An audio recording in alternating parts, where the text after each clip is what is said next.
ಗಮನಿಸಿ. ರೀಡಿಂಗ್ ನಿಮಗೆ ಅನ್ವಯಿಸಿದರೆ ಅಥವಾ ರೆಸೊನೇಟ್ ಆದರೆ ಮಾತ್ರ ತೊಗೊಳ್ಳಿ, ಇಲ್ಲಾಂದರೆ ಬಿಟ್ಬಿಡಿ. ಇದು ಒಂದು ಜನರಲ್ ರೀಡಿಂಗ್ ಮಾತ್ರ ಆಗಿರುತ್ತೆ. ಕಾರ್ಡ್ಸ್ನ ಶಫಲ್ ಮಾಡಿದಾಗ ನನಗೆ ಫಸ್ಟ್ ಕಾರ್ಡ್ ಕಿಂಗ್ ಆಫ್ ಸಾರ್ಡ್ಸ್ ಬಂದಿದೆ. ಫಸ್ಟ್ ಕಾರ್ಡ್ ಕಿಂಗ್ ಆಫ್ ಸಾರ್ಡ್ಸ್ ಬಂದಿರೋದ್ರಿಂದ ಸೊ ಏನೋ ಪ್ಲ್ಯಾನ್ ಇದೆ, ಯಾವುದನ್ನು ಎಕ್ಸಿಕ್ಯೂಟ್ ಮಾಡಬೇಕು ನೀವು, ನಿಮ್ಮ ಪಾರ್ಟ್ನರು.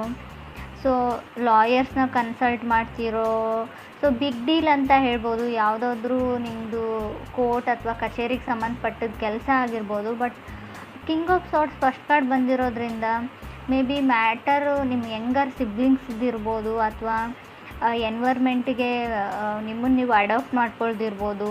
ಹೊಂದಾಣಿಕೆ ಕಮ್ಮಿ ಅಂತ ಹೇಳ್ತಾ ಇದೆ. ಸೊ ಎಲ್ಲಿಗಾದರೂ ಟ್ರಾವೆಲ್ ಮಾಡಿದ್ರು, ಒಕೇಶನ್ಗೆ ಹೋಗಿದ್ರು,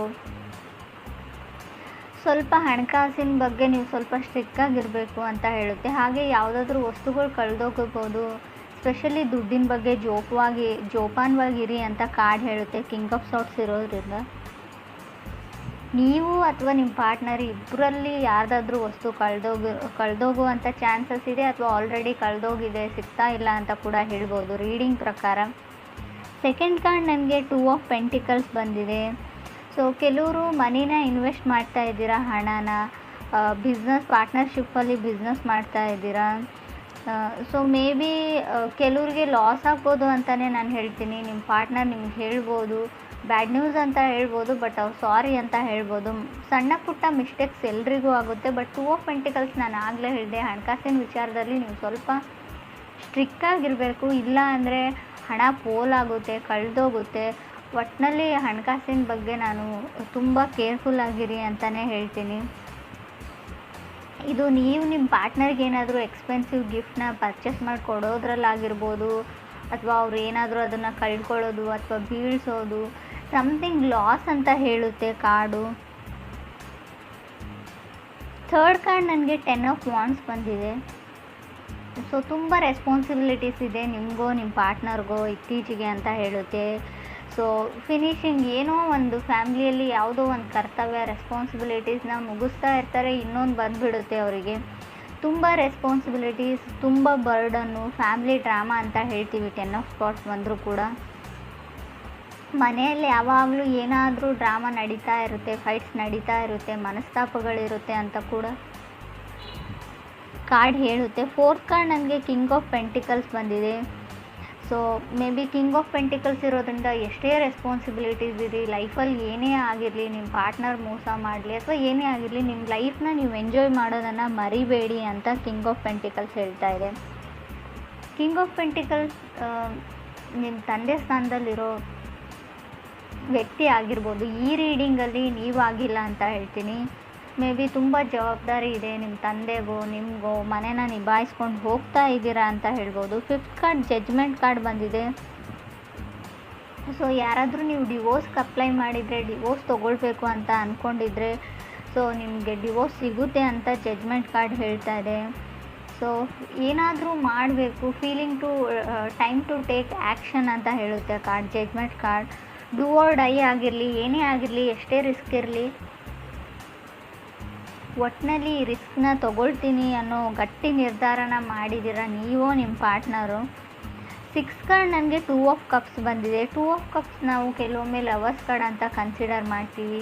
ಸೊ ನಿಮ್ಮ ಲೈಫಲ್ಲಿ ಹೊಸ ಪರ್ಸನ ಎಂಟ್ರಿ ಆಗಿದೆ. ಸೊ ತುಂಬ ಬೇಬಿ ಸ್ಟೆಪ್ಸ್ ಸ್ಟಾರ್ಟಿಂಗ್ ಇದೆ, ಫಾಲಿಂಗ್ ಇನ್ ಲವ್ ಅಂತ ಹೇಳ್ತೀವಿ. ಸೊ ತುಂಬ ಕಲಿತಾ ಇದ್ದೀರಾ, ನೀವು ನಿಮ್ಮ ಪಾರ್ಟ್ನರಿಂದ ಕಲಿತಾ ಇದ್ದಾರೆ, ನಿಮ್ಮ ಪಾರ್ಟ್ನರ್ ನಿಮ್ಮಿಂದ ಕಲಿತಾ ಇದ್ದಾರೆ. ಅಂಡರ್ಸ್ಟ್ಯಾಂಡಿಂಗ್ ಇದೆ. ಸೊ ತುಂಬ ಕ್ಯೂಟ್ ಆಗಿರೋ ಲವ್ ಸ್ಟೋರಿ ಅಂತ ಹೇಳ್ಬೋದು 2 ಆಫ್ ಕಪ್ಸ್ ಇರೋದ್ರಿಂದ. 7th ಕಾರ್ಡ್ ನನಗೆ ಪೇಜ್ ಆಫ್ ಪೆಂಟಿಕಲ್ಸ್ ಬಂದಿದೆ.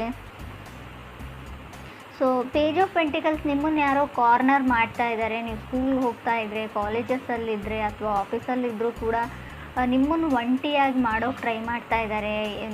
ಅವ್ರದ್ದೇ ಒಂದು ಗ್ರೂಪು, ನೀವು ಒಬ್ಬರೇ ಇರ್ತೀರ, ಯಾರೂ ಮಾತಾಡಲ್ಲ, ಜನ ನಿಮ್ಮನ್ನು ಟೀಸ್ ಮಾಡ್ತಾರೆ, ಅವಮಾನ ಮಾಡ್ತಾರೆ. ಕೆಲವರು ಆ ಥರ ಸಿಚುವೇಶನಲ್ಲಿದ್ದೀರಾ. ಸೊ ತುಂಬ ಕಷ್ಟ ಆಗ್ತಾ ಇದೆ, ಚಾಲೆಂಜ್ ಅಂತ ಅನ್ನಿಸ್ತಾ ಇದೆ ಕೆಲವ್ರಿಗೆ ಇಲ್ಲಿ ಅವ್ರ ಫೀಲಿಂಗ್ಸ್ನ ಎಕ್ಸ್ಪ್ರೆಸ್ ಮಾಡ್ಕೊಳ್ಳೋದ್ರಲ್ಲಿ. ಸೊ ನಿಮ್ಗೆ ಯಾರೋ ಇಷ್ಟ, ಅವ್ರು ಬೇರೆ ಕಡೆ ಒಂದು ಗ್ರೂಪಲ್ಲಿ ಇರ್ತಾರೆ ಅಥವಾ ನೀವು ಒಂದು ಕಡೆ ಗ್ರೂಪಲ್ಲಿದ್ದೀರಾ, ಅವ್ರು ಕಾರ್ನರ್ ಮಾಡಿದ್ದಾರೆ ನಿಮ್ಮ ಗ್ರೂಪಲ್ಲಿರೋರು. ಸೊ ನಿಮಗೆ ಅವ್ರು ಇಷ್ಟ, ಹೇಗೆ ಹೋಗಿ ಎಕ್ಸ್ಪ್ರೆಸ್ ಮಾಡ್ಕೊಳ್ಳಿ, ನಿಮ್ಮ ಫ್ರೆಂಡ್ಸ್ ಏನು ಅಂದ್ಕೊಳ್ತಾರೆ ಅನ್ನೋ ಯೋಚನೆಯಲ್ಲಿ ನೀವಿದ್ದೀರೋ ಅಥವಾ ಅದರ್ ಪರ್ಸನ್ ಇರ್ಬೋದು. 9th ಕಾರ್ಡ್ ನನಗೆ 8 ಆಫ್ ಕಪ್ಸ್ ಬಂದಿದೆ. ಸೊ ಕೆಲವ್ರದ್ದು ಮೈಂಡ್ ತುಂಬ ಚೇಂಜ್ ಆಗಿದೆ, ಮೈಂಡ್ ಲಾಸ್ಟ್ ಅನ್ನೋ ಫೀಲಿಂಗಲ್ಲಿದ್ದಾರೆ. ಲಾಸ್ಟ್ ಮಿನಿಟ್ನಲ್ಲಿ ಯಾವುದಕ್ಕಾದ್ರೂ ನೀವು ಮೈಂಡ್ ಚೇಂಜ್ ಮಾಡ್ತಾ ಇರ್ಬೋದು. ಸೊ ಆ ಥರ ಇದ್ದರೂ ಕೂಡ ಕಾರ್ಡ್ ಬಂದಿರುತ್ತೆ.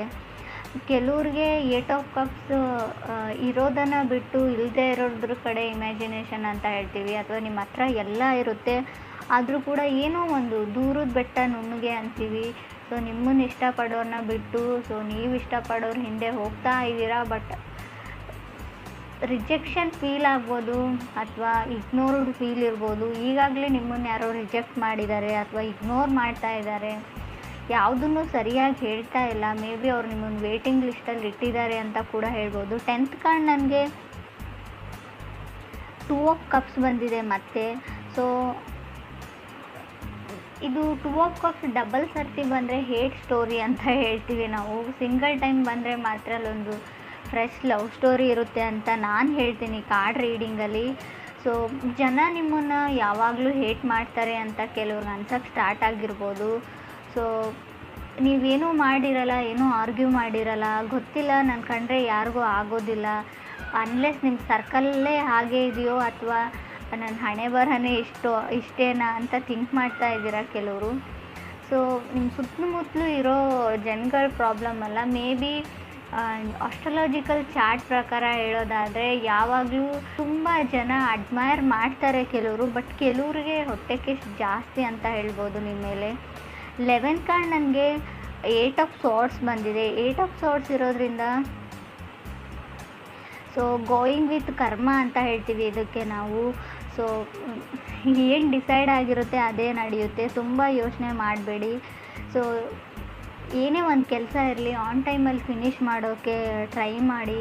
ತುಂಬ ಇನ್ಫ್ಯಾಕ್ಚುಯೇಷನ್ನಲ್ಲಿ ಸೊ ಓದೋದನ್ನ ಹಾಳು ಮಾಡ್ಕೊಳ್ತಾ ಇದ್ದೀರಾ ಕೆಲವರು.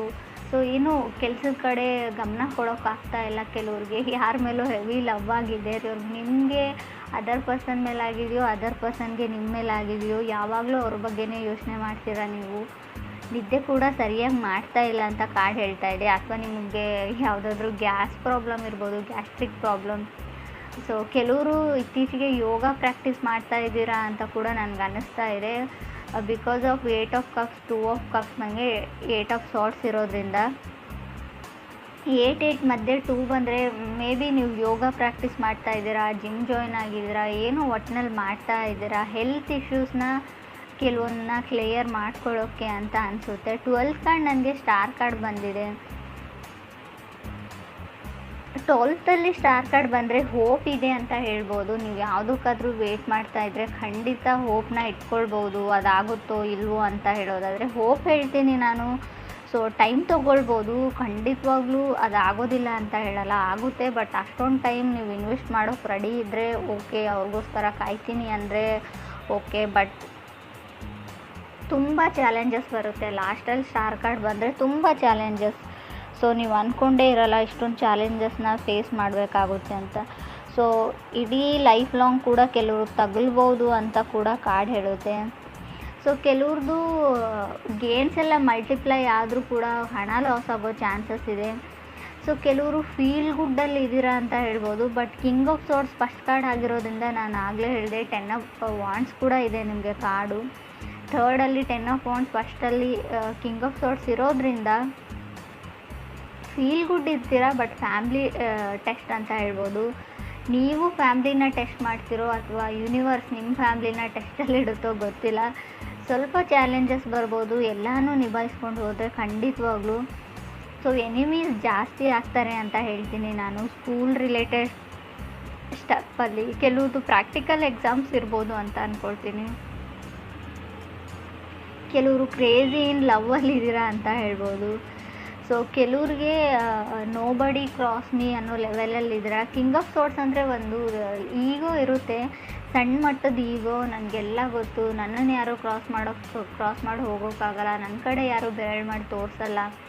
ನಾನು ಆಗಲೇ ಹೇಳಿದೆ ಕಾರ್ನರ್ ಮಾಡ್ತಾ ಇದ್ದಾರೆ. ನೀವು ಯಾರನ್ನಾದ್ರೂ ಕಾರ್ನರ್ ಮಾಡ್ತಾ ಇದ್ದೀರೋ, ನಿಮ್ಮನ್ನು ಯಾರಾದರೂ ಕಾರ್ನರ್ ಮಾಡ್ತಾಯಿದ್ರು, ಯಾವುದಕ್ಕೂ ಹುಷಾರಾಗಿರಿ.